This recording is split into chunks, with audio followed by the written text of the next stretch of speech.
All right. This is the Crash Canon podcast. I'm Chris. I've got a guest today. Who are you? My name is John, also known as Diamond, and I am a Twitch streamer, gone college athlete. So, yeah, I don't know how much you want to know right now, but Well, we do want to know quite a bit, but we'll start off okay, with some simple things, right? So for the sure. reason why not the only reason, but the reason why I've invited you on this podcast, which is primarily Catholic, is because we're both Catholics here. So Yeah. I thought it'd be Yep. interesting hearing kind of what you've been up to, what you do, and the esports scene, because you don't really see a lot of professed Catholics in the esports scene.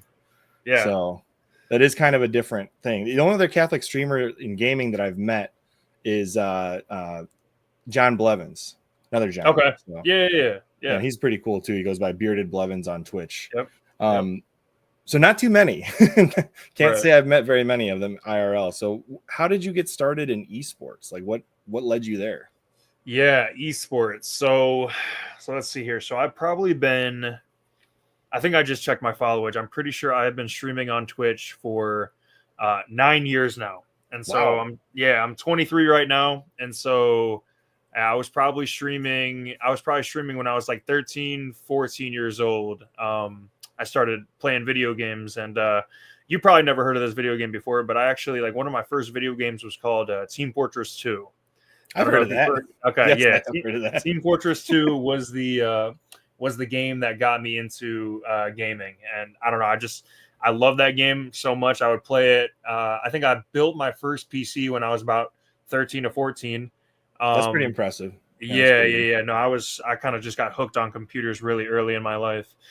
So I guess Team Fortress 2, I didn't play competitively or anything like that, but we had a couple buddies from my school that also played, and so they got me kind of into it.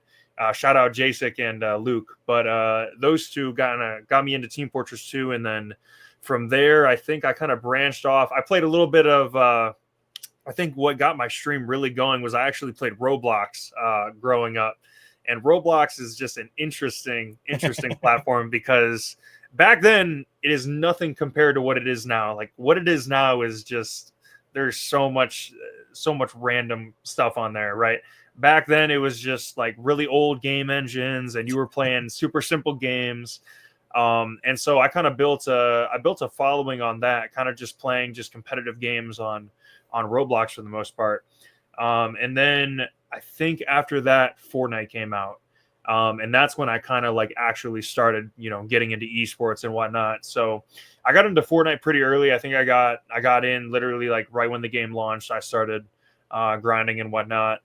And I don't know. From there, I kind of just you would play in open tournaments, so they basically like give everybody in the world a shot at these tournaments. And I was playing, really competitively at the time. I was streaming an unhealthy amount of hours every single day, trying to get good. And there was, I don't know, there was just a lot of competition. I really liked it because also I was just a high school kid. I'd get home and I'd get done with basketball practice or whatever, and I'd just come home and stream for the most part. And I don't know, I ended up not a flex or anything like that, but I ended up making around like $5,000 off of Fortnite as a younger kid, so that was cool.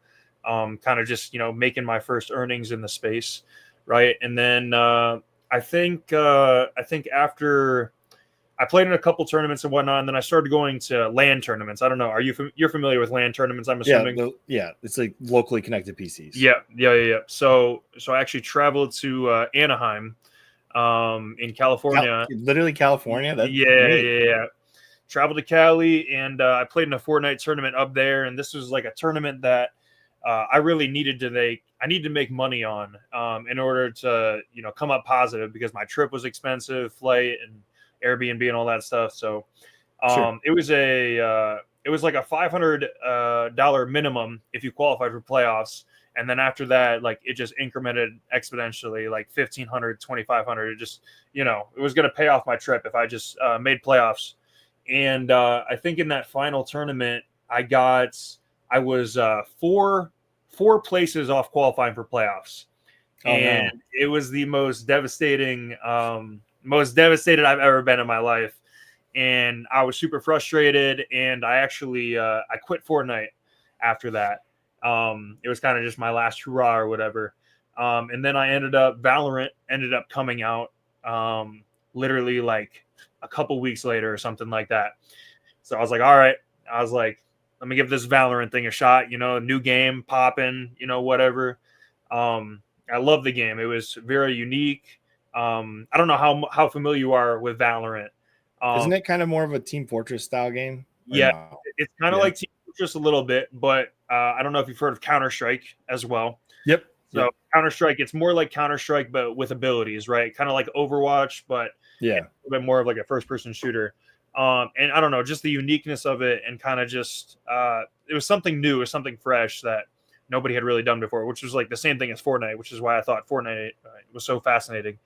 I can never get the building thing down. Like shooting and building at the same time, just I can't do it. Right. No, it's these Zoomers is what we call them. These 16-year-old kids that can just like they can process so many different things at the same time. It's incredible, like how much the game's evolved from when I first started playing to like where it is now.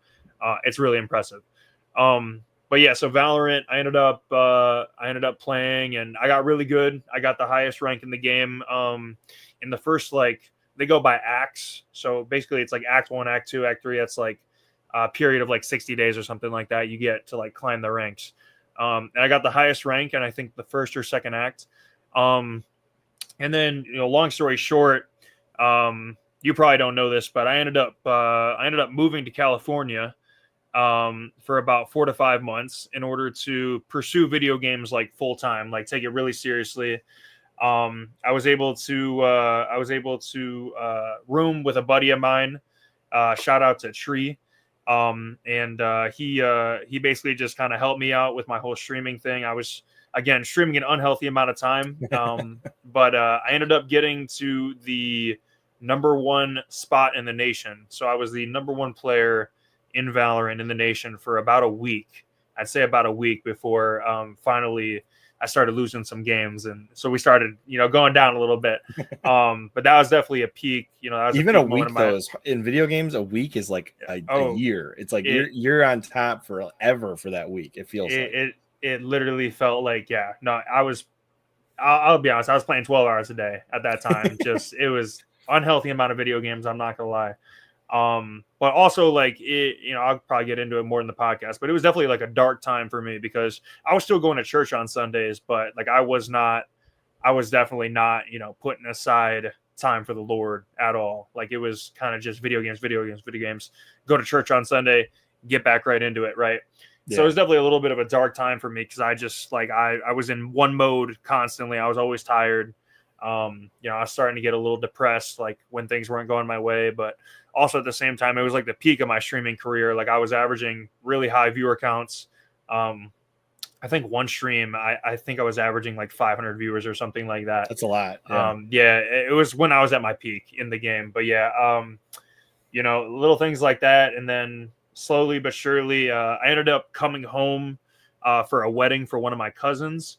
And I ended up just like, I was like, all right, like I need to find my joy again. I need to find happiness again. So I ended up moving back away from Cali, back to my parents' home here in Michigan. And then they kind of, they gave me an ultimatum, which is what they should have done. Because I was kind of plateaued, right? Like I wasn't making great money. I wasn't making terrible money, but it wasn't enough to like live off of consistently. And so they gave me an ultimatum. They're like, yo, like, we want to see you go to college. You can still stream on the side, but we want to see you, do your full-time gig or whatever, getting a degree. So I was like, all right. I ended up going to Eastern Michigan for a year, studied cybersecurity. And from there, literally like right after my semester ended, I ended up getting invited to go to an open gym at Kalamazoo Valley Community College in Kalamazoo by my friend Joey. And we ended up going to the open gym together, and the coach there was really impressed, and he offered me a scholarship on the spot, which was a really cool thing. And so I kind of just was hopping from school to school, place to place. Like I don't know, my life got really, really, really chaotic. And so I spent 2 years at at Kalamazoo Valley Community College. And then I recently just got offered a full ride to go play at Northwood University.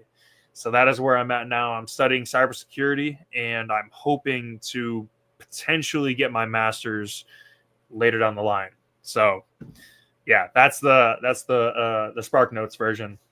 So how many years? So does the Kalamazoo time? Is it Kalamazoo? What is it? Kalamazoo Yep. Valley. Kalamazoo Valley. Does Yes. that count towards your 4 years of collegiate basketball?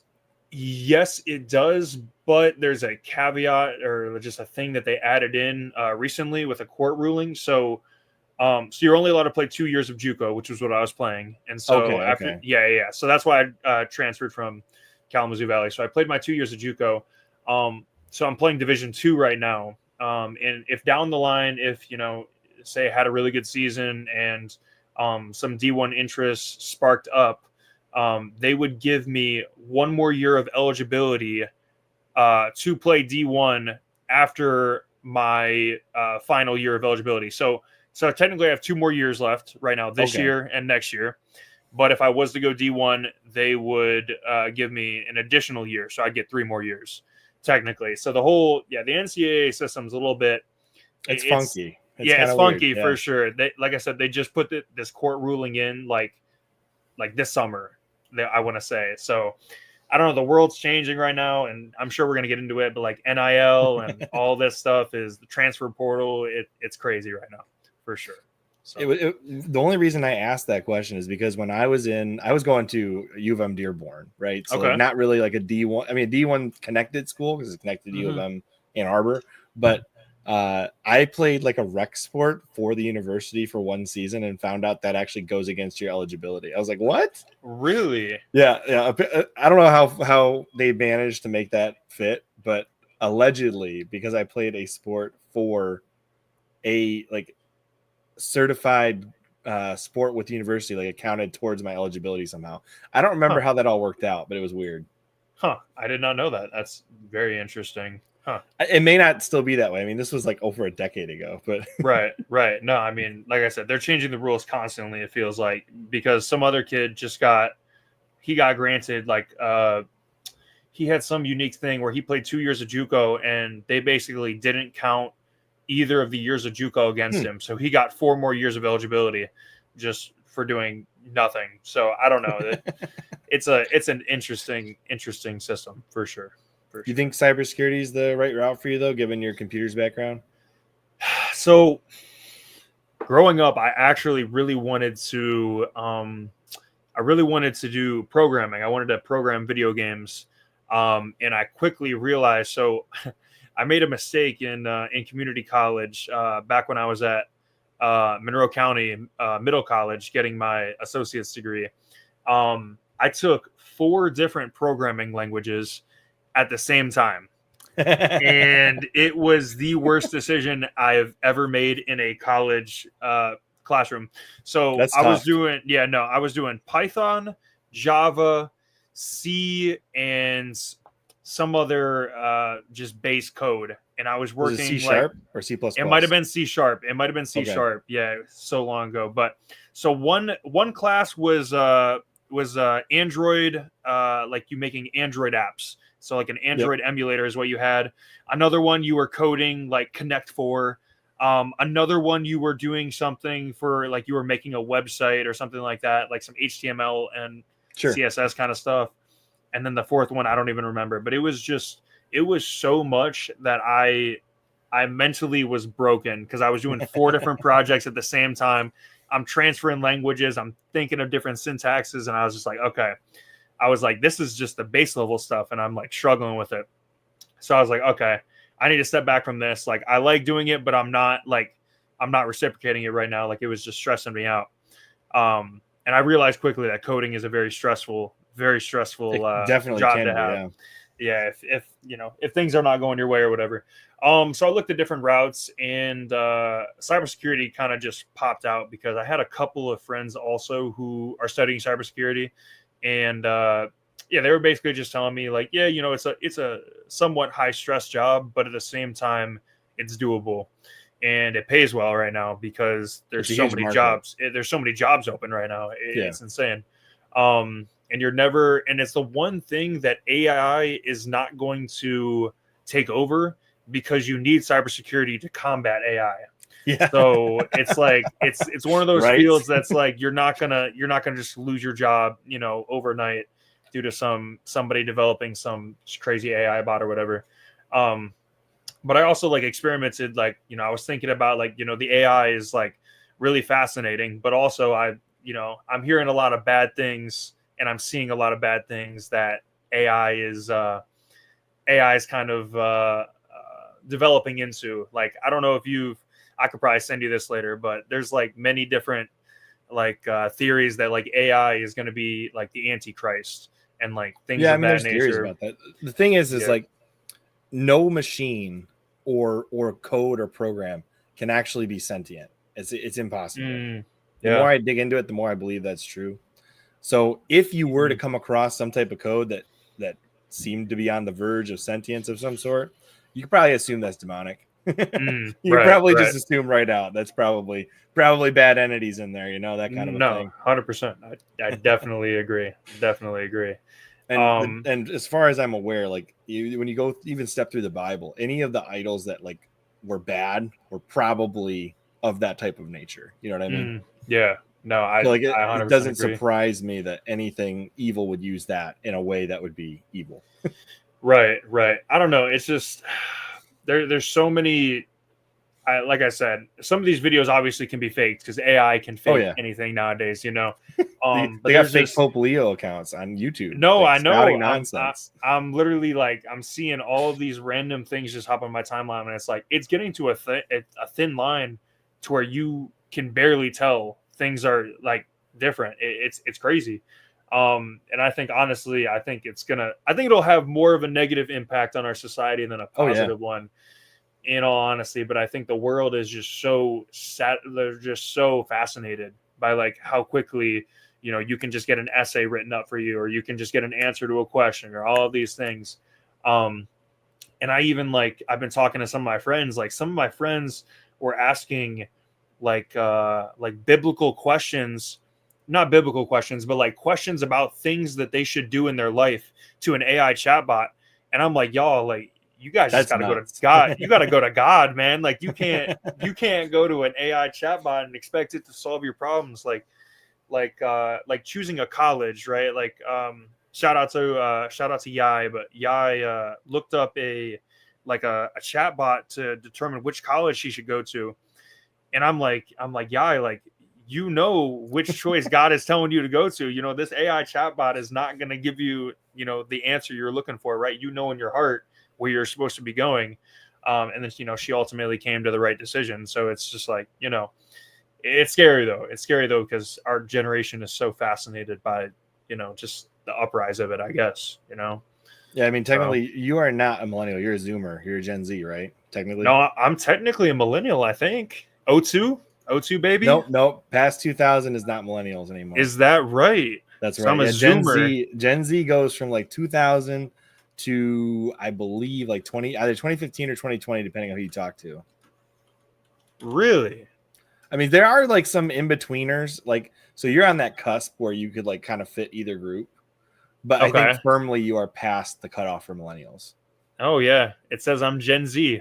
Huh. You're like, I just found out I'm part of the class I make fun of. No, I thought I was a millennial. That's crazy. Okay.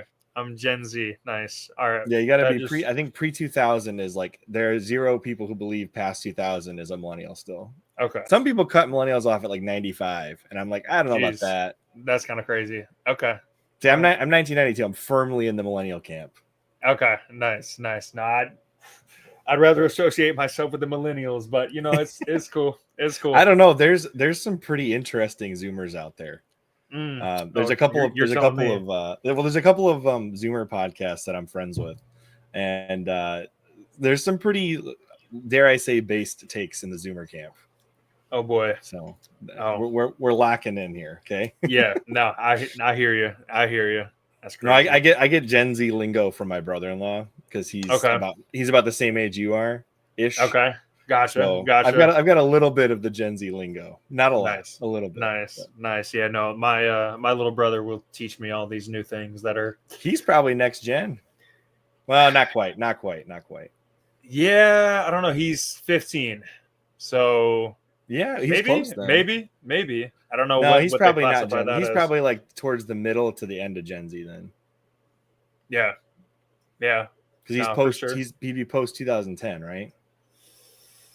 Or right at the 2025. right? Yeah, he was probably born. I think he was born in 09. No, he's Gen Z then. He was born in 09. Yeah, he about to be 16. So my kids are riding the cutoff between Gen Z and whatever's next, because I've got some pre 2020 and some post 2020. So okay, gotcha. We're gonna be riding exciting. that wave that's in between the Gen Z and whatever comes next. I was about to say they haven't figured out a name yet, huh? No, probably not. There's hey, no... I threw out my thought. My thought was Gen AA, because you go from Z to double A's. Okay. But then it gets associated with Alcoholics Anonymous, and that's probably not a good idea. Jeez, Gen double A, yeah. No, I could ride with that. Double A batteries. I don't know. Pick your poison, right? But man, do they even use batteries anymore? I don't even think anything besides like maybe a smoke detector, flashlights, smoke detectors, flashlight, remote controls, anything that's still like behind by a generation of technology, right? That stuff still uses batteries. I whipped out a Game Boy the other day, and I was shocked to find out it actually uses a lithium battery. It's like a Game Boy Advance SP from back when. I was like, wow, I forgot we had batteries like this back when. Yeah, that's crazy. Oh my gosh, I never got to own a Game Boy. I was a GameCube. I had a GameCube. Okay. Yep. And we got our GameCube probably in like when I was like 8 years old, probably. So we probably got our GameCube in 2010 after that was late for the that was yeah. Late oh no, I know. And we got our Wii probably about 2015. We got our Wii. Wow. So we were a late like I don't own a PS. I don't own a PlayStation. I don't own an Xbox. I've never been a console gamer. I've always been a PC gamer. And so, yeah, I kind of just always grew up on the keyboard and mouse and whatnot. So I'm not good at controller games. Not at all. Not at all. See, I have the opposite problem. I try to break it. Well, I take it back. For some games, the keyboard and mouse I'm comfortable with, like Age of Empires or like any of those RTS type games. I'm pretty good with those with keyboard and mouse. But okay. Anything that's like first person shooter or like racing or anything that involves not like you're the omniscient ruler of the group, I have a much harder time breaking out the keyboard and mouse for that. No, but I do know it's more precise. It's a lot more precise, right? Yes, it definitely is. But I know a lot of people that like they've been on controller their whole life. You know, they come to a keyboard and mouse and they're just like, how do you guys do this? You know, it's a lot of muscle memory for sure. But you get the hang of it. I've got that Steam controller, believe it or not. Oh, okay. You know what I'm talking about? Yeah, I know what you're talking about. Yeah. Allegedly, if you can master that, that's the best. Allegedly. Really? There's no way I'll ever master that. It's just so unnatural to me to pick that thing up and try and move anything. I was trying to use because it's like thumb touch, so it's like you got a lot more accuracy. I got big thumbs, that doesn't help. But, this one. Okay. Yeah, it's pretty wild. Huh. And then they basically imported tech from that into the Steam Deck, which I also have a Steam Deck. I got that back in 2021, whatever year it came out. It was like the following year.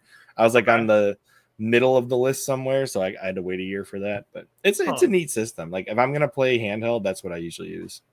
Interesting. So you be playing like handheld Steam games then? Basically, yeah. Oh wow. Okay. It's a nice system. I really don't play a lot anymore. Like this year, I can count on my probably one hand at this point how many times I've gamed this year. And it's all been with my brother-in-law. We've been playing through before we did Halo. We started a playthrough of Halo. We were doing what game was it? We did Pikmin. That was fun. Pikmin on the GameCube. You played that game? I don't think so. Pikmin. Okay. Huh? Yeah, that's a fun one. It's like the little plant things. They got like the yellow, red, and blue Pikmins, and you try and use them in like a strategy type of game. Huh. I've never seen through this. That. Oh, we did a Link. No, not Link to the Past. Four Swords Adventures on the GameCube. That was the one we did. Okay. Is Zelda. We just did that. Okay. Nice. So we did Pikmin and Zelda, and now we're doing Halo.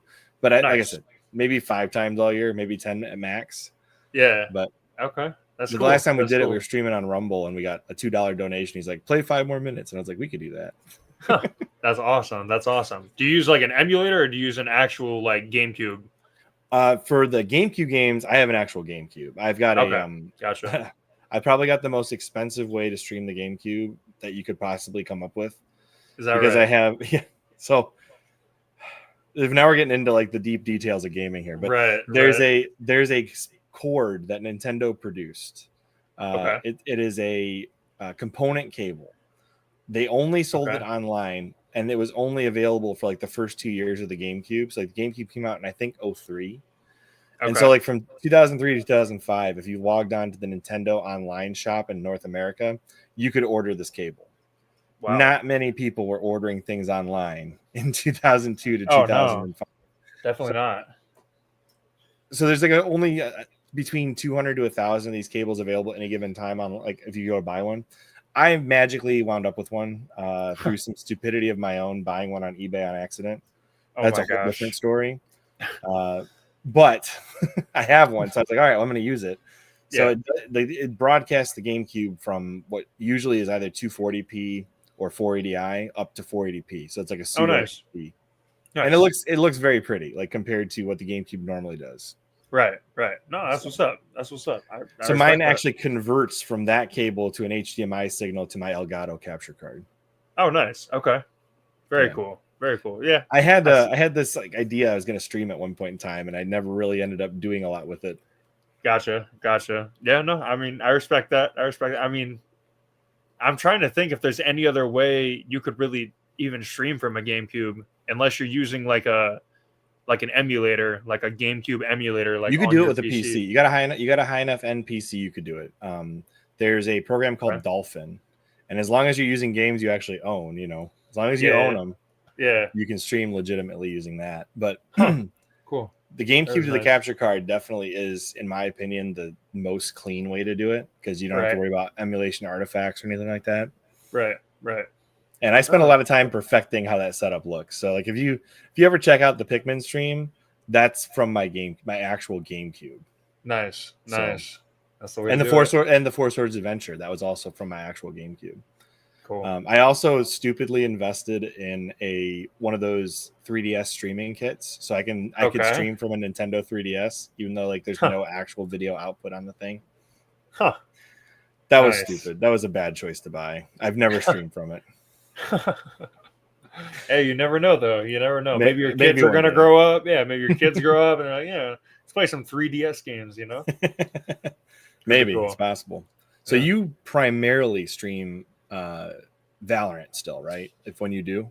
Yes, I've been dabbling in some other like casual games since I just moved back home, just because my internet here is a little bit less stable than my apartment. But I move out in 4 days, so when I move back in 4 days, I'll probably pick up my Valorant streams again. But yeah, it's been a little bit harder just because playing on high ping in video games is so frustrating for FPS shooters because when you have somebody on the other end of the server who's on really low ping and you're on really high ping, that little advantage just it frustrates you so much. Not to mention you're killing your bandwidth by streaming it too. Yes, that too. Yeah. People don't think about that. Like when you're a streamer and you're also having to play the game online, you're connecting to the internet in two different ways. Mm-hmm. You're so right. And I usually stream off of it's in my corner right now, but I usually have a dual PC setup to stream. So I stream off the streaming PC and then I'll, use an Elgato to transfer it to the gaming PC. Well, even though I have a pretty high-end PC, but like some games, even like Valorant, on some maps when you have a lot going on, like your frames will dip, if there's a whole lot going on. So you also have that disadvantage right there. But, all little things. But yes, for the most part, I will be, when I get back to college, I'll be picking up Val again. Yeah. I'm excited. I did see in one of your Twitter posts that you're excited because they might have an actual esports team at the college you're moving to. Yeah, so crazy story about that, actually. I'm at orientation, and we're walking around or whatever, and I'm introduced, or people are introducing themselves to me. You kind of just walk along this little like line or whatever, and you have to get all these signatures to like show that you like went to all these places and got through the orientation line or whatever. And I come up to the esports team, and the guy at the head honcho at the esports team, he comes up to me and he goes, "Are you Diamond?" And I just sat there for a second. I'm just like, what do you mean? Like, how did you know that kind of thing? And he said somebody on our Valorant team saw my post on Twitter, and he told the whole esports Valorant team or the esports program or whatever. And so everybody kind of knew that I was coming. And so literally it was so cool to see. Like, I was just like, dang, like, you know, I didn't even think about it like that, because I knew they had, you know, Valorant and whatnot, but I didn't, like, I had been playing college basketball pretty consistently for like 2 years. And so I hadn't really played Valorant like consistently in 2 years. Like, I would stream every now and then, I'd play the game, but it wasn't like, it wasn't at the peak, like high level that I was playing at before. Right. And so, you know, kind of seeing that was just kind of, you know, it hit me, and I was like, dang, like, you know, like still, you know, I might still have it, you know, kind of thing. But no, that was really cool at orientation. And so, yeah, I met with the esports director, and he said he's going to give me key card access to the esports lab. So whenever I want to go to the esports lab, they're gonna let me go. So I'm excited for that. Because they have, oh man, it's crazy. They have over 100 gaming PCs in one room. That's awesome. 100 gaming PCs, I want to say. And they also have like streaming rooms. So they have rooms you can literally like shut the door and it's just like soundproof. And so I was just like, dang, like, you know, maybe I don't even need to bring my setup. Maybe I just go down there and stream whatever the heck I want and go back to my apartment afterwards. I don't know. But yeah, I'm excited for that for sure. That'll be cool. So maybe more to come in the future of Diamond on Twitch.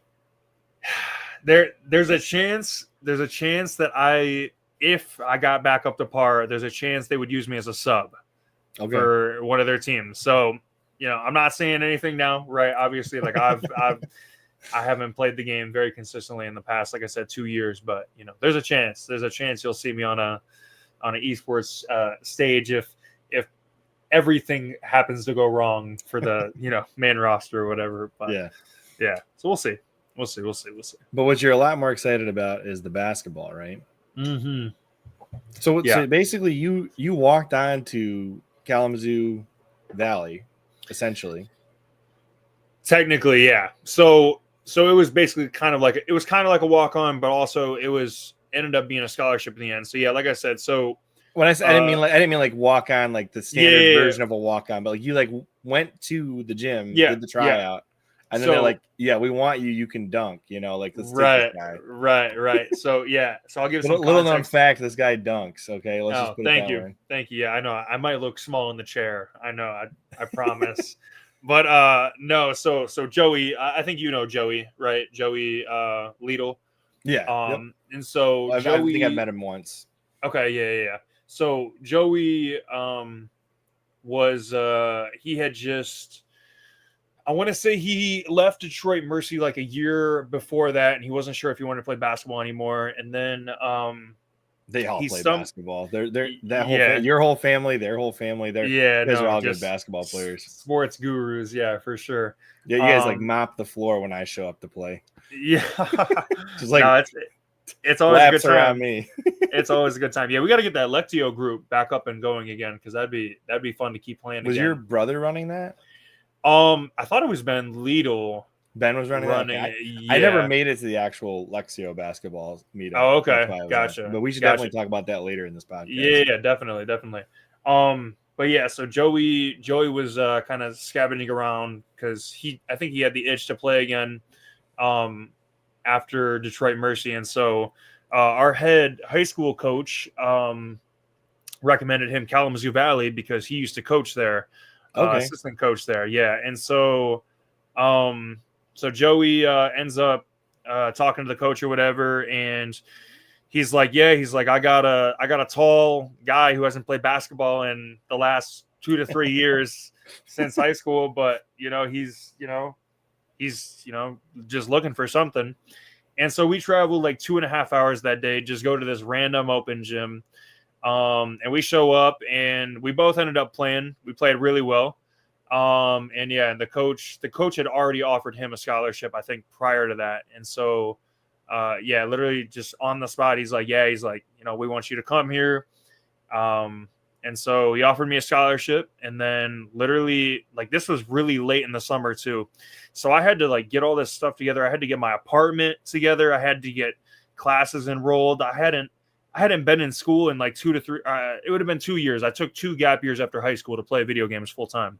So I hadn't been to school in 2 years. I had to get school supplies and all this stuff. And we ended up doing it. And it was the best decision I ever made in my life, for sure. And played there for 2 years. Like I said, it was 2 amazing years. I think our first season we went 24-7. And then our second season, we went 31-4. Wow. And so I guess this could be cool for your podcast as well. But I ended up, I don't know if you can really see it, but I ended up breaking my finger. Oh, geez. And my pinky finger. You had like a cast picture. Is that what that was? Or yeah, surgery or something? Yeah. So second round of conference had just started. I want to say we were 25-1. I think we were 23-1 or something like that.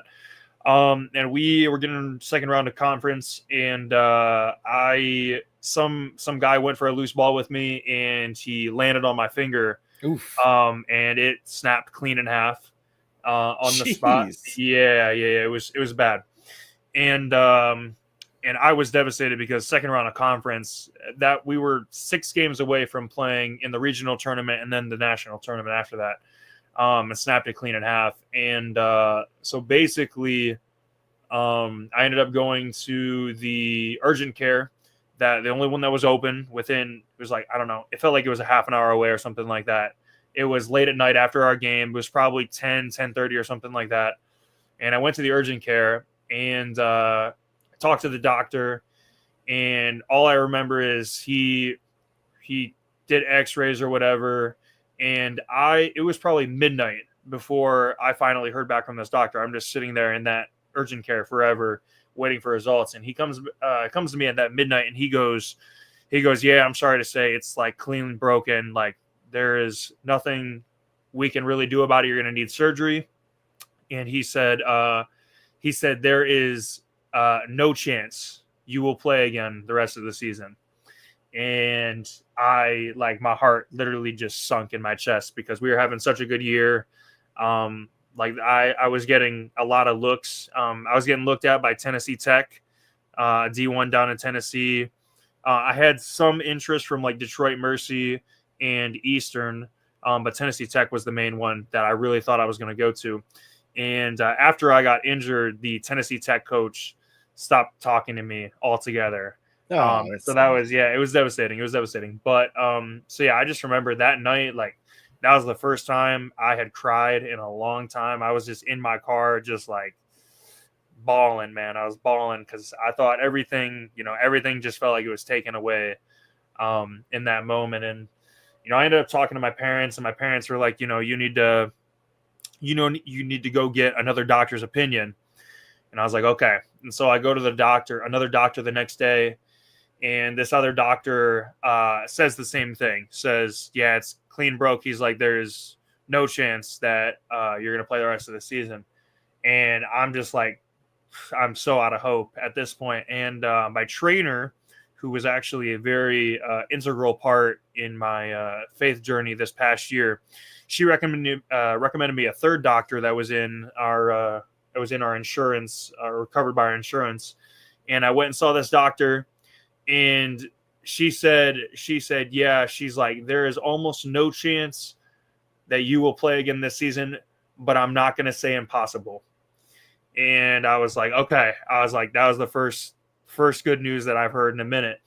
And by the grace of God, she had an opening to get the surgery done, I think 4 days later, which was Wow, the that's earliest. Quick. Yeah, the earliest surgery that was possible. Every other place was a 2-week waiting period minimum for surgery. And she had just a random opening 4 days later. And I was like, all right, yes, let's get this surgery. Let's do it or whatever.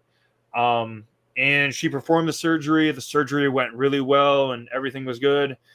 And we did x-rays again. And she's like, this is almost an impossible chance. But she said there is a chance, a very slight, very, very, very slight chance that you will be able to play again for the national tournament.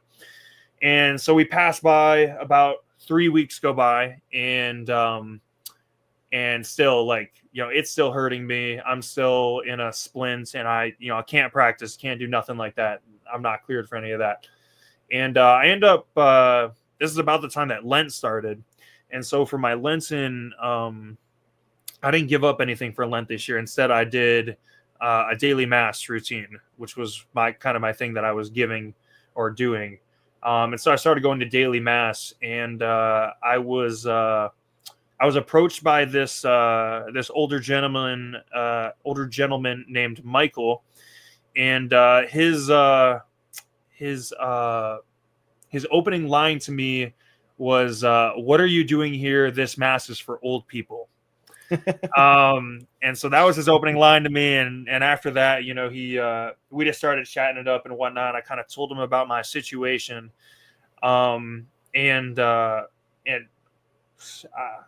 crazy story that happened literally the day that I met this man named Michael. Do you know the Deacon Mike that was going to the Lectio basketball at all? Did you meet him at all or no? I don't know that I met a Deacon Mike that was going to basketball. Okay, gotcha. Anyways, I'll have to show you a picture because you might recognize him. I might recognize him. You might recognize him potentially. But anyways, just the most random text message I've ever been sent by my dad in my life. So I leave the church, I get in my car, my dad immediately texts me, and he texts me a random picture of Deacon Mike, and he texts me, he goes, "What is this man's name?" Just completely out of the blue, and his name was Michael. And the fact that I just met this dude named Michael, and I'm just like, no, I don't believe this is a coincidence. And one detail I forgot to mention is that Michael is a prayer minister, and he's in he does healing services and stuff like that in Brighton, Michigan. They have like a healing service or something is what it's called.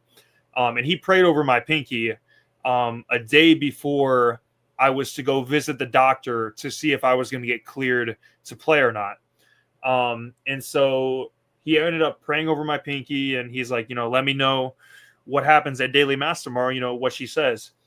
And we go in, and this is about the 4-week mark, and your pinky is not supposed to start, your pinky is not to even, you're not even supposed to consider taking taking any running or anything like that until the 5 to 6 week mark.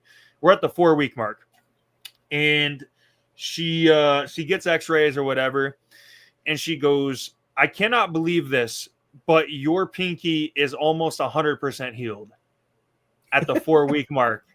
That's wild. And I'm just like, what does that mean for me? What is And she goes, "Well, we're still going to be cautious, whatever. You're going to have to play with a splint." But she said, "I'm going to start letting you dribble a basketball and things like that, at this 4-week mark or whatever." And I'm just like, oh my gosh, okay, this is sick. And she says, and mind you, nationals is in she said I couldn't do any contact practice or anything like that. And mind you, nationals is in 4 days. The national tournament starts in 4 days. And so those first 2 days or whatever, she said no contact practice or whatever. And on the third day, we ended up, she let me do a contact practice. So I had one practice under my belt before I played in the national tournament with my team, with my splint on. Yeah. And, and so we ended up beating the number 16 team in the nation, first game. And then in the second game, we upset the number 2 team in the nation. Wow.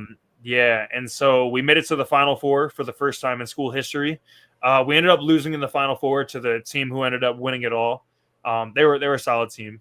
But all I remember is I was just like, thank you, God, for this opportunity. Like, thank you, God, that, I was able to play in this. And Northwood ended up being at the tournament, I'm pretty sure. And they hit me up like a week later or something like that. And you're like, hey, like, we want you to visit. And then they offered me a full ride after that. So it was all God's, divine plan the entire time. And it was, a lot of highs and lows, but at the same time, it was all worth it in the end. So, yeah, that is wild. Like I have a few like scenarios where I feel like, your life was touched by God in some specific way, but nothing like that. To be fair, I've never broken a bone in my life. So I can't relate, but that is crazy. Like, what are the chances that works out in that specific way when you decide to go to daily masses and all that? Like, that's not a coincidence. It can't be. Like, I don't believe in a lot of coincidences anymore. I used to think like, oh yeah, there's coincidences. It's just, but I really think the idea of coincidences is meant to put doubt in people's minds about these 100%. 100%. I agree with you wholeheartedly because I don't know. I don't say anything is coincidence anymore. I think everything is just in God's timing. That's really what coincidence is. So I don't know. Crazy to me still, but literally everything's aligning with his plan right now. And so when does the season start for you then?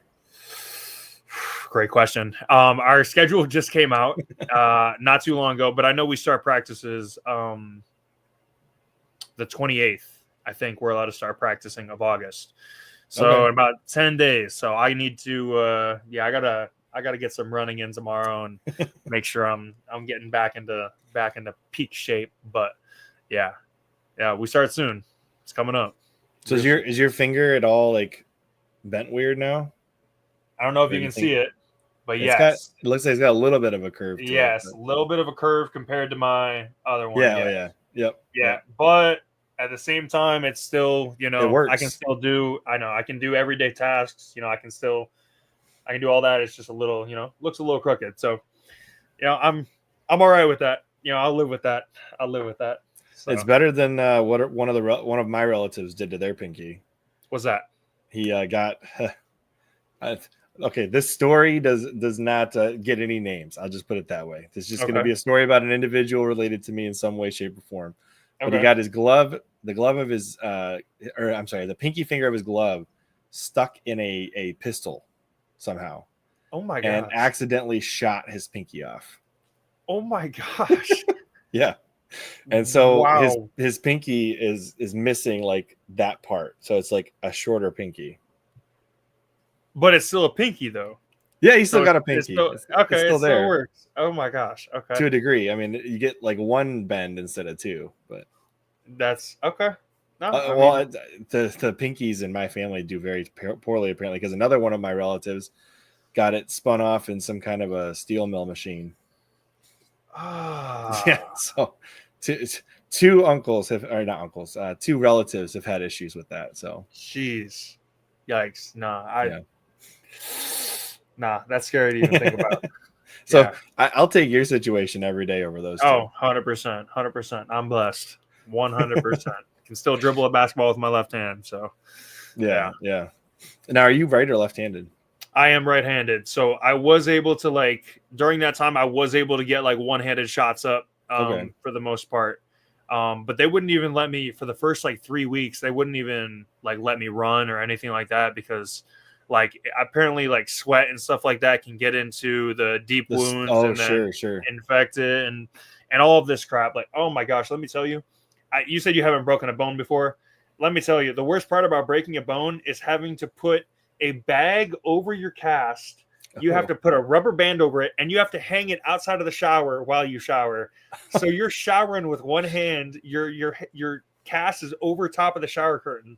It's awful. I hated it. I hated every minute. Isn't that to prevent a staph infection essentially? Yes. And so you can't get the cast wet at all. And there's a whole process you have to do if it does get wet. And it's, so showering was literally awful. It was so I bad. bet, yeah. The only person I ever met who had a staph infection, it took months to clear that Ugh. out. It got into like his calf muscle kind of. So he wound up like they took out chunks of his leg, and it was awful. And they'd like pack the wound in with like gauze and stuff. It was, not to get too detailed with that, but yeah, no, that's crazy. Don't mess around with staph infections, that's for sure. Oh yeah, my goodness, 100%, 100%. So for people that don't know how tall you are, you used to altar serve, right? So like you were Still towering over priests. Yeah, well, I'm sure on you do. Easter Vigil. Easter Vigil is the one mass they need me every year, just because I don't know. Do you go to the St. Joe's vigil service or no? I keep trying to convince my wife to do a vigil service for either Christmas or Easter, and I haven't been able to convince her to do it in a very long time. But I do want to get out there for one of those. I was gonna say, I bet you it's hard with young kids for sure. Oh, yeah. But basically, I'll just explain real quick. For the Easter Vigil, I have to take a pole and I have to take a garment off of Jesus all the way up there, way above the thing. And it is the hardest thing ever, because no other altar server wants to do it, because it's literally impossible unless you're like literally my height. And so they recruit me every single day. They're like, yeah, you're here to take the garment off of Jesus. Like that is your main the purple job. cloth. Yes, the purple cloth. Yeah. And so it's just so, because they use a ladder to put it up there, right? And now I get a 10-foot pole or whatever, and I just have to. They're like, good luck, and I'm like, oh, okay. Yeah, but it's always a hassle. But yeah, so sorry, I didn't mean to cut you off though. No, you're good. I was just gonna say, so you spent most of your formative years doing service to the church with both altar serving and whatever other tasks you've been able to do. And I think that's an extremely important thing for especially boys in their formative years, girls as well, but girls having service to the church, but boys don't become priests if they don't have that formative years, Right. So, 100%. And I would say, I think honestly, like altar serving was my favorite thing about going to church. And in all honesty, like I loved like having that aspect of serving. Like I felt like a sense of like, just, I'm representing Christ here, in every action that you do and every, little thing, giving reverence and that kind of thing.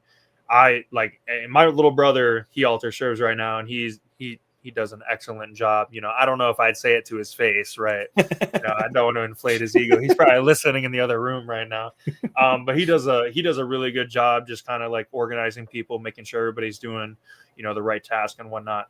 But yeah, it's a really just reverent act of service, to kind of just, worship God, and then also to piggyback off that, another cool thing I was able to do is I was able to, during the COVID times, I would help live stream daily mass for people during COVID. We would live stream on YouTube at St. Joe's daily mass. And so, I think, getting up at like 7:30 or whatnot, getting the stream ready and whatever. And, I got to operate the camera, zoom in and all that stuff, manage the chat, make sure the sound's working and all that.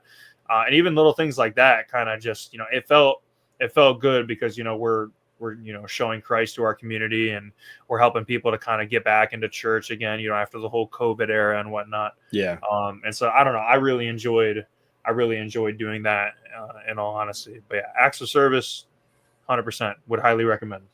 I can actually relate to you in that scenario, because while you were doing that at St. Joe's, I was doing that at Mount Carmel. Okay, nice. That's awesome. Like literally down the road from you, I was helping them out as much as possible. I mean, I had a full-time job, so I couldn't do it every day, but I was helping them out whenever I could.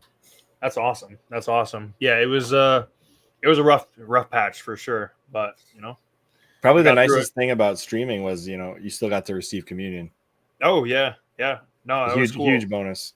Yeah, no, 100%. I remember it. I would literally just leave the camera AFK, and I'm just like, all right, I gotta hustle down the stairs now. Right. It's my thing. But yeah, good times. Oh yeah, sure. Good times. Sarcastically speaking, but it was a weird time too, because like you had to figure all that stuff out. Like most of the churches were not equipped to stream. No, and yeah, I just remember it was Father Mark at the time. But yeah, we just We had like a little C310 camera. Yeah. We had no microphones. I think we had to invest in microphones for him to like put on his Like a lapel. Yeah. And then and then it would connect that all up, and then some days we were operating off of just I don't know Levino laptop that was worth probably like $250, and it would overheat or it would do something, and you're just like, all right, bro, like what are we doing here? But not every PC is equipped to stream. That is definitely a fact. No, not at all. But I tried at one point in time streaming at my house with a Dell Optiplex. I think it was 755. It was like an old office machine. And I realized really quickly that machine is not equipped to stream. No. So I've got my custom built PC sitting over here. But there you go. Yep. It's old now. It's probably like 10 to 15 years old now, but still running strong though. It's running this podcast right now. So, Heck yeah. That's awesome. It's got an older NVIDIA. The only game I haven't been able to run with this thing was like some remaster of a game that's like in 4K now, and I'm like, well, I'm not trying to play a 4K game anyway. So like, who cares? 100%. I feel that. That's awesome. All right. That's so awesome. Speaking of good times, sarcastically speaking. Yeah. You said earlier that the streaming kind of led to kind of a more dark time. Was it just the workaholic aspect of it that did that to you, or do you think there is more to it than that? I think honestly, when I was at like my lowest state, it was definitely the time that I was away from family. I was living in California. Oh right, yeah, that's a good point too. Yeah, I had my roommate, and again, my roommate was awesome, but you can't not family. You can't substitute family. Yeah. And so, again, just I was eating really bad. Like I was eating because I would literally just have to order food. So I was just getting food, fast food, DoorDash, and it was a very unhealthy diet of just like. Was this pre-COVID or post-COVID? Cali would have been pre-COVID. It would have been pre-COVID. Okay. No, okay, I lied to you. No, I lied to you. Post-COVID. That would have been 20. Okay. It would have been 2021. It's like right on the fringe of COVID opening back up. Okay. Yes, it would have been, I think, 2021 to 2022. I'm fairly certain that was it. Yeah, so everything was kind of just opening up. Because I graduated in 2020. Yeah, so it would have been 2021 to 2022. Yeah. But yeah, it would have been, DoorDash, getting fast food and things like that. So I was eating really unhealthy. I also right now I go to the gym 6 days a week, and it helps my mental just exponentially. I love going to the gym, and throw on whatever worship music or whatever rock and roll I'm listening to that day. Like it just always gets my mind right. I'm going to pause you real quick. I'm going to recommend you check out the artist Enoch if you haven't already. Enoch. He writes E-N-O. No, E-K-N-O-C-K. It's like a play on words. So it's like Enoch in the Bible, but also Enoch like you're knocking on stuff like beats. He writes traditional Catholic raps, and they're they go hard in the gym. Okay. Bet. I just wrote it down. Yeah. Seriously, check him out. Enoch. Okay. Cool. I'll definitely look into it. Because if you want something clean that goes hard, that is excellent. Kind of gets you in the mood. He's got one of his songs called Christ is King, and I think you'll like it. Christ is King. Okay, cool. That one goes really hard. down. I'll check it out for sure. The worship music, all that stuff will always it'll always get you in your mood. And I definitely wasn't. I was probably going to the gym. I had like a Planet Fitness subscription up there, and I probably went to the gym sometimes I would end stream at midnight, and I would go to the gym from 12:30 to 2 a.m. and it was just so unhealthy. And it wasn't a bad time because there was nobody there, but also it was just my sleep schedule was just messed up, and my days and nights were getting flipped, and all this stuff. And ultimately, again, I was making sure I was doing my Sunday obligation of going to church, but it was no daily mass, no adoration, no extensive praying sessions. Right now, one thing that I I'm still working on, getting better at this, but like I'll pray my rosary every single day in the shower. And I'll because first off, I listened to like this YouTube video where it'll like say the Hail Mary and then you'll respond with, your part. Right? And so kind of helps you stay on track. But it also it keeps my showers to a reasonable amount of time as well, which is something I like as well. But yeah, just like none of that. And like I said, I'd still say like a nightly prayer or whatnot, but it wasn't, it wasn't the same as, having, like cracking open your word or something like that. Like I wasn't doing that, and it was definitely a really depressed state that I was in, again, because I was also at my peak at one point, and right now I was at a slow decline towards the end of my time there. Just not winning games, and you start getting in your head because viewer counts going down, things like that. And you're like, okay, like I might have to go back to college, and you start stressing about all these things. So I think that aspect, I was like, okay, like I need to go back home now, and I need to reevaluate my future. And literally, I think it was like not too long after that. It might have been after. So it was like, probably a year later after I went to Eastern Michigan. That's when I was like, okay, I'm going to go back and play basketball because this is something I enjoy. And it's something that's going to help progress in my future if I can get my school paid for. And so, took that route and never looked back, in all honesty. So, yep. It's funny that you mentioned the shower being like a reasonable time, because I'll tell you what, there's been more than once where I've gotten into a shower and like the hot water hits you and 20 minutes go by. Oh yeah. Oh yeah. It's like doom scrolling, but it's more like doom showering. No, literally. And I mean, also like, I feel like being in the shower is just the most peaceful place for me. Just cause I feel like it's just like quiet time, I just like get some time away from, some people, which is crazy to me, they'll like watch movies in the shower and things like that. And I'm like, it's decompression time. No, I'm like, I need a social media cleanse right now. I need to breathe a little bit. But I don't know. It's just that's what I found in my routine. That's just the most consistent for me. And it's like helped me the most kind of just stay grounded. So that's what I enjoy. Yeah. If there's one thing about the streaming world that I can relate to with the podcasting world, is like, it seems like the thought process is if I just do more of it, I'll be more successful. And I feel like that mentality can be correct, but it's also damaging and toxic. Most definitely.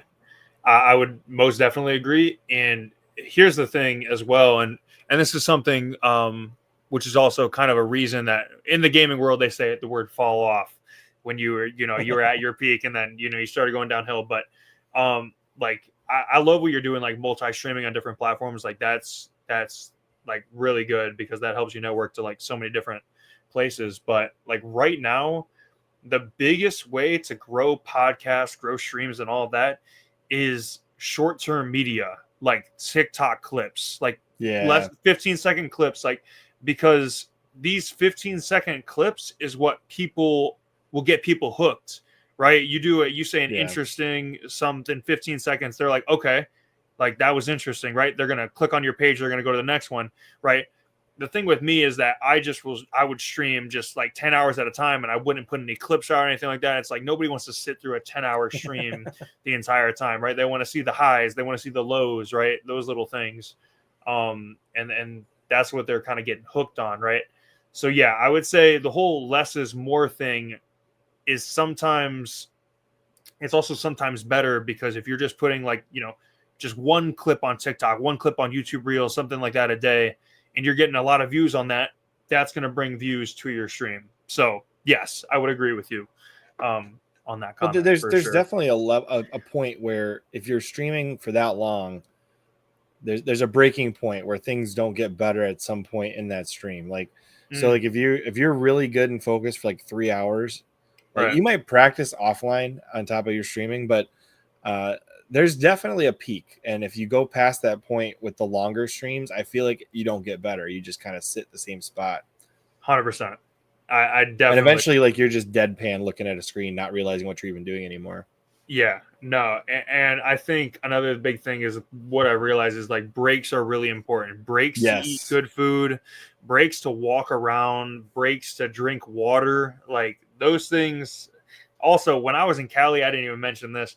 I was drinking energy drinks up a wazoo, man. Oh my gosh. I would drink 2, sometimes 3 energy drinks a day, and it was so unhealthy. But I was just trying to, if you wanted to compete with the Zoomers, you got to drink an energy drink. You got to be hyped up, right? But man, let me tell you, it was such an unhealthy life to live. And I quickly realized that. And now, yeah, water is my best friend right now. So listen, those white monsters are pretty good. Have you tried those? Oh, they're so good. They're so good. Don't get me started on that. No, I won't. But I got a couple Gen Z people online that I talk to, and they're like all about the white monster.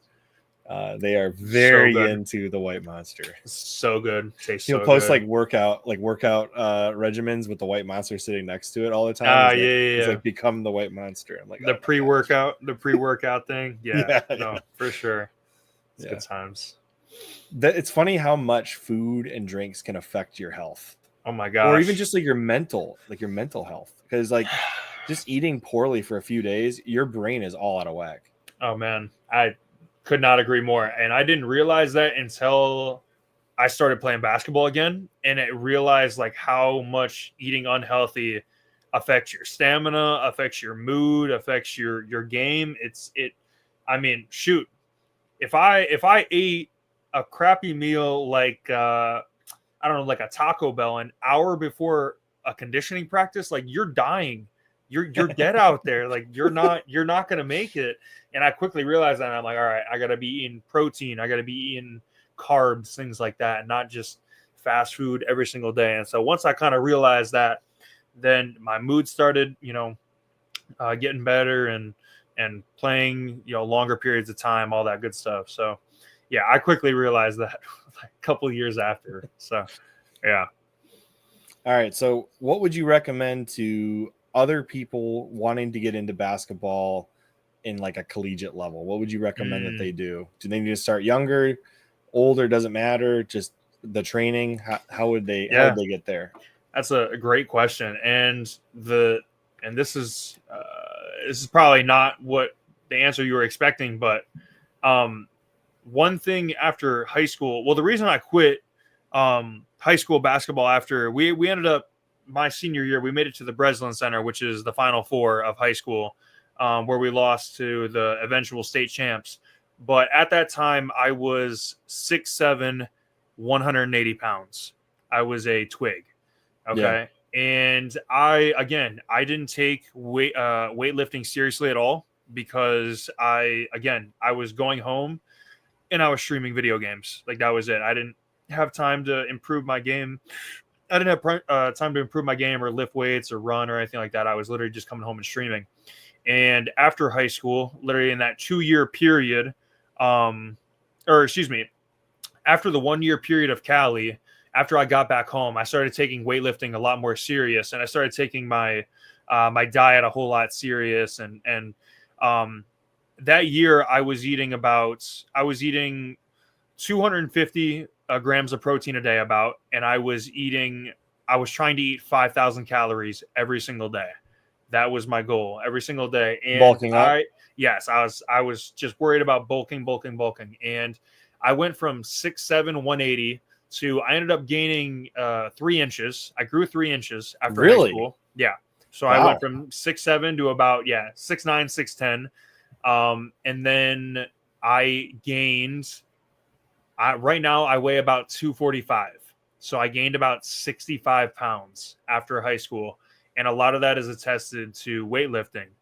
And so my advice to the younger generation is take weights seriously, because also college coaches are going to pound weights down. They're going to be expecting you to be able to lift, 135 for a hand, a lot of reps kind of thing, right? Just being consistent with it.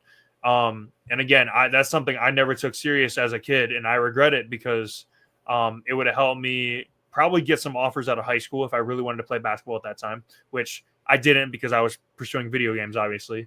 Right. But I quickly realized it. So I would say take weightlifting seriously. And again, what you just said, like prioritize your diet. Like I also didn't eat a whole lot of food in high school, which is probably why I was 6'7", 180.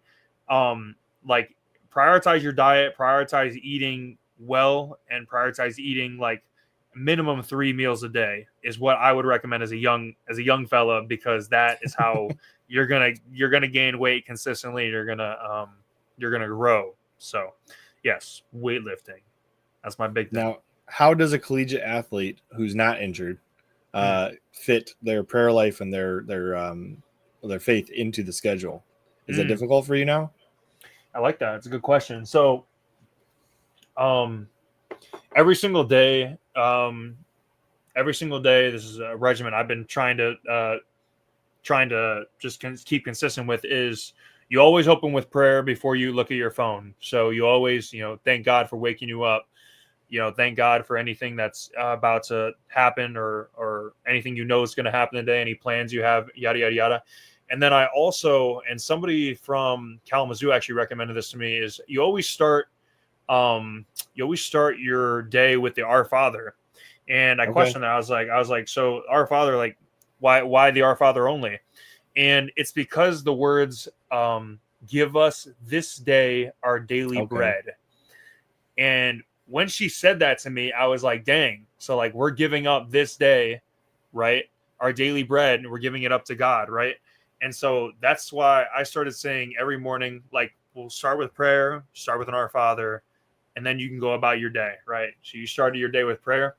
And then a big thing at Kalamazoo Valley, and this is something you probably don't know, is that we actually, me, Joey, and our trainer at Kalamazoo Valley actually started a Bible study for athletes. Nice. So yeah, so we actually we had at one point 14 student athletes attending our Bible study on campus, which it doesn't feel like 14 is a lot of people, but 14 in a room, in a small classroom, is a lot of people. And we were really happy about that, because the one thing that we had been trying to do all year was we were trying to get at least one student athlete from every single team at Kalamazoo Valley to our Bible study. And on my last day there, we got one person from every single team there at the Bible study.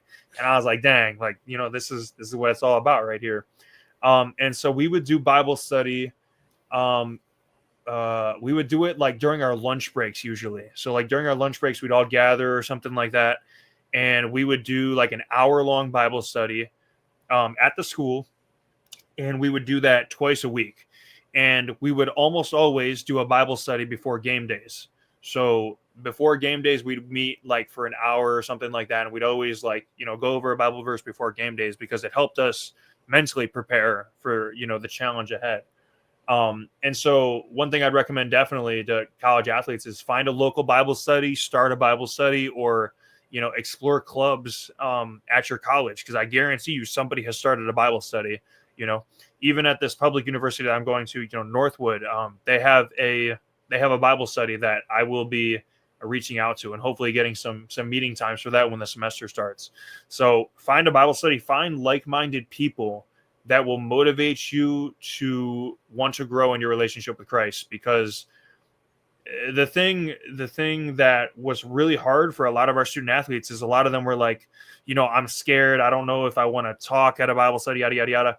We had people at our Bible study who didn't say a word all year. They were literally just there listening.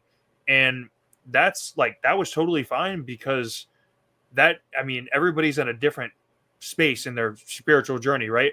Some people are there to learn. Some people are there to, talk about experiences. Some people are there to give wisdom. Like we had a former pastor at one of our Bible studies. And so he would always drop just wise, really prophetic things.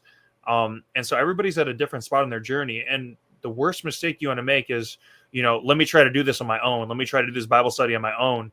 And it's like, yeah, you can, but it's so much easier when you have like-minded people around you that can relate to you, that can share experiences with you, that can give you advice, and then once some of these people started realizing like, okay, like I'm going to try it out, they were hooked, and they started coming more and more and more and inviting friends and things like that. And it was just like, cool, like this is what it's all about.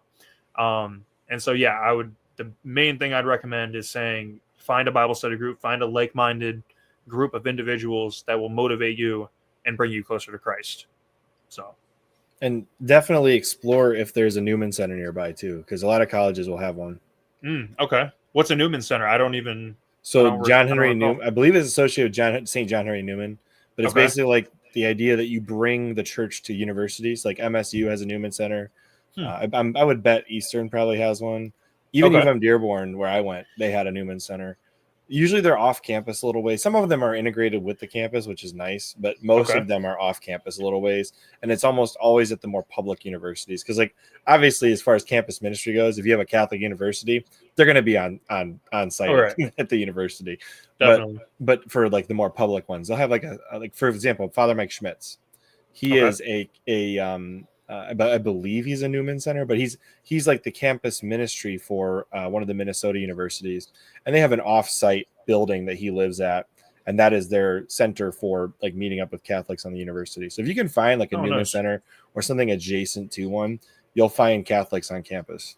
That's awesome. Very cool. Very cool. Did not know that.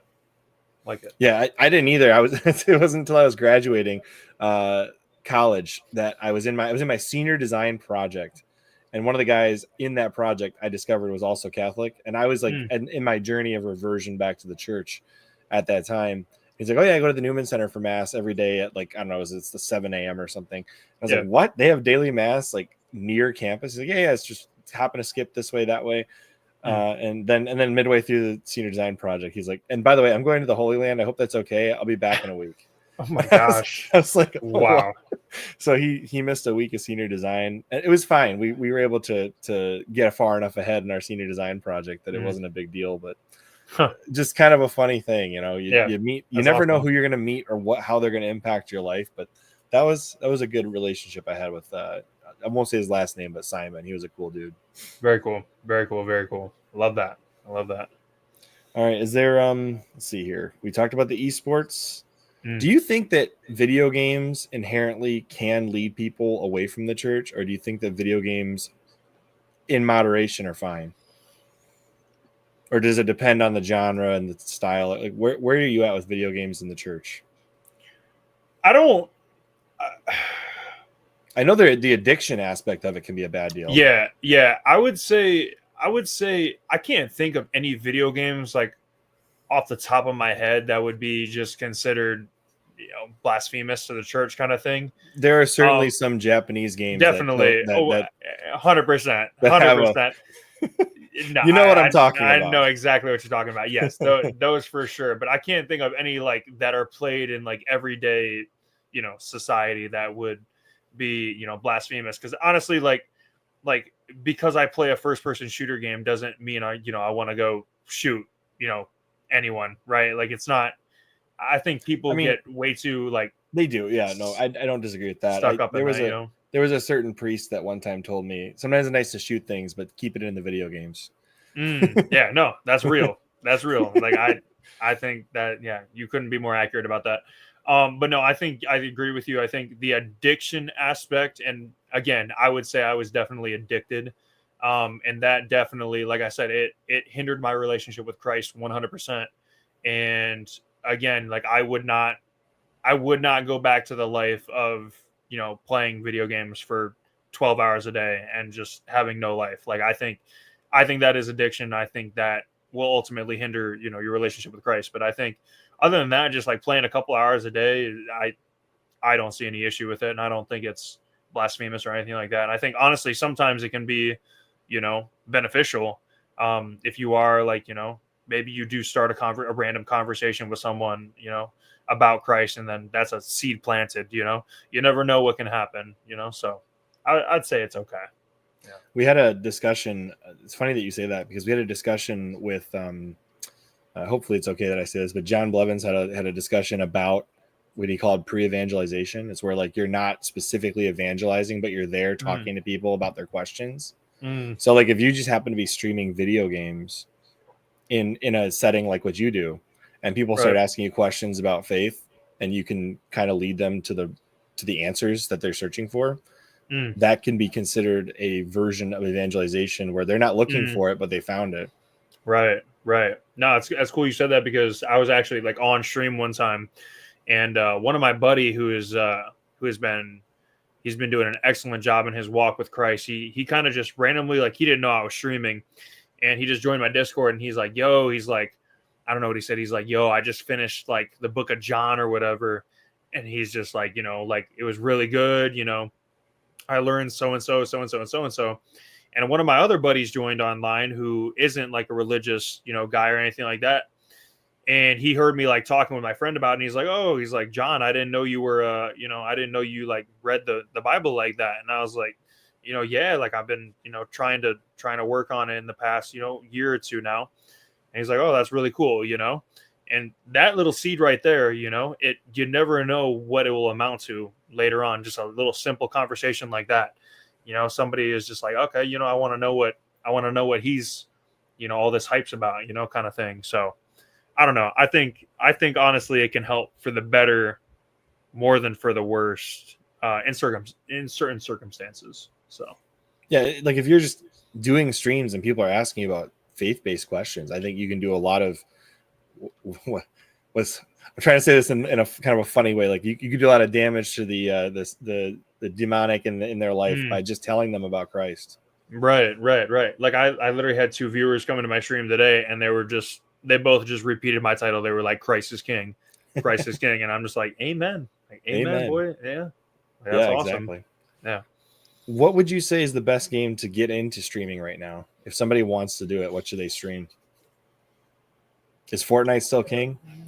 No. Fortnite is definitely fallen off. So I'm not gonna lie, this is gonna be controversial, but the games that I would say games that you enjoy that don't have a lot of popular streamers playing them, that is the best way to grow your audience. So say, I don't know, I'm trying to think,